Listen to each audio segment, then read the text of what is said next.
Ho ho ho, it's Hohin, and we're living in a society that's surrounded by the internet, regardless of where you at, yeah? So you can still access the internet using your cellular data as long as you're in the country your plan is in, or you could get free Wi-Fi from Starbucks or something like that. Anyways, I consider your home internet to be one of your strongest internet you have. Maybe if you travel a lot, then having a strong cellular data plans would be your game, but for me who locks himself at home for 90% of the time, having strong home internet is a must for me. And I haven't had strong internet until just half a year ago, but before that, I used to join this plan that gave me 12 megabits per second download and 1 megabit per second upload, which is fucking shit.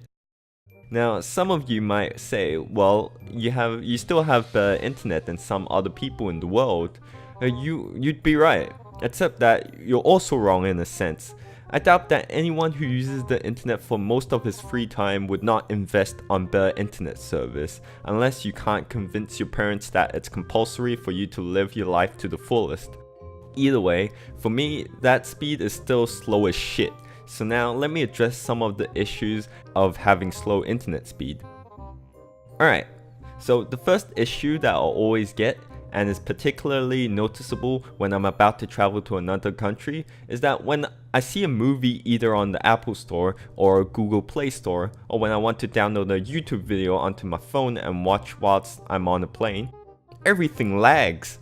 Like, from taking 10 seconds to buffer a 1080p video, it takes up to twice or 3 times the amount to load the same damn video.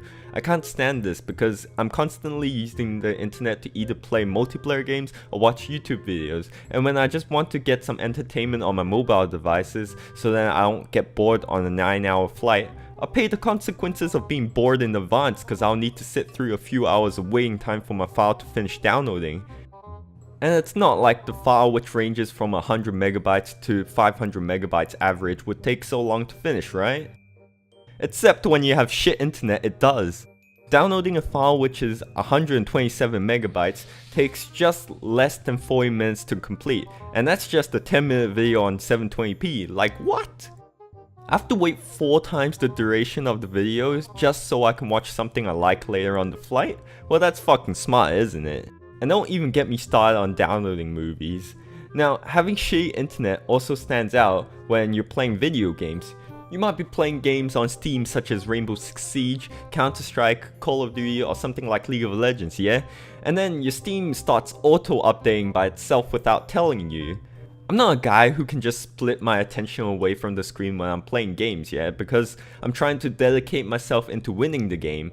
But then you notice sudden delays in your game, like when you click on a spot, but your game takes an extra second or 2 to register the mouse input. Like, this is relevant especially in Rainbow Six Siege, when your character just rewinds its actions and movement like Tracer from Overwatch, except that this happens almost every single step or every single action you take. So you're basically stuck in one spot because everything you do just gets rewinded. If I wanted to rewind myself, I would have gone on YouTube and played some gaming videos backwards, wouldn't I, you fucking twat? And Siege, being the kind game it is, decides to remove you from the game due to slow connection and doesn't want to affect other players' experience for having one less teammate, yeah? That's kinda fair enough.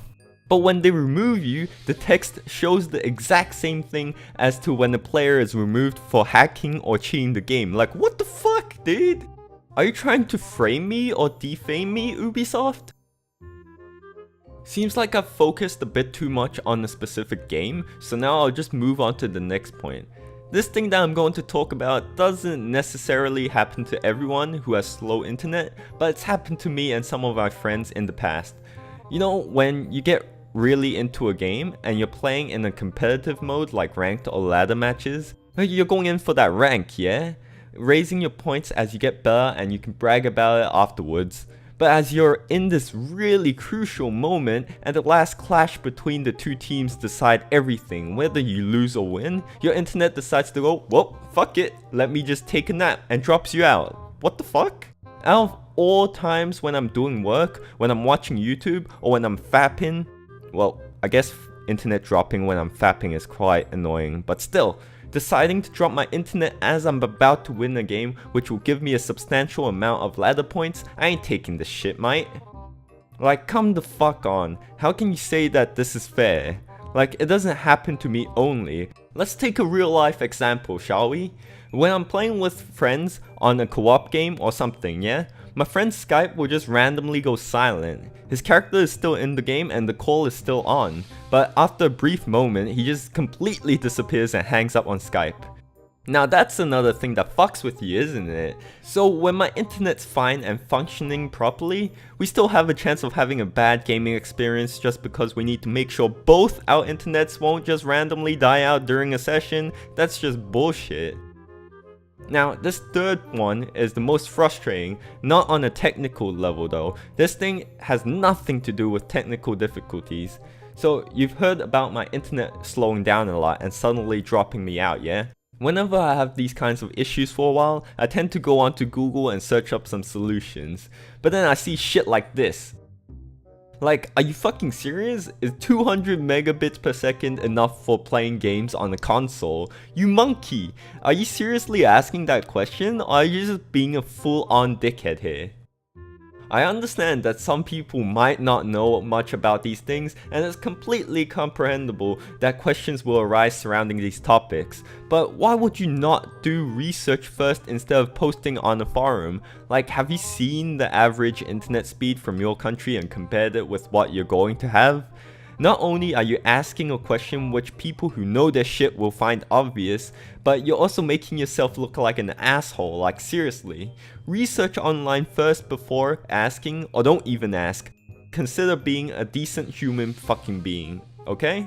So now, before I fuck off and play some games, I just wanted to say that fast internet isn't for everyone. Only if you need it. Listen, only if you need it. If you're just fine with your internet uses, like you don't use it a lot, and you focus more on socializing with other people in the outside world, then good for you, you don't need to spend more money on your internet plan. However, if you're going to be watching a lot of videos, playing a lot of online multiplayer games, and downloading a lot of porn, then do yourself a favor and just up your internet speed. It feels like you've gotten an early Christmas present.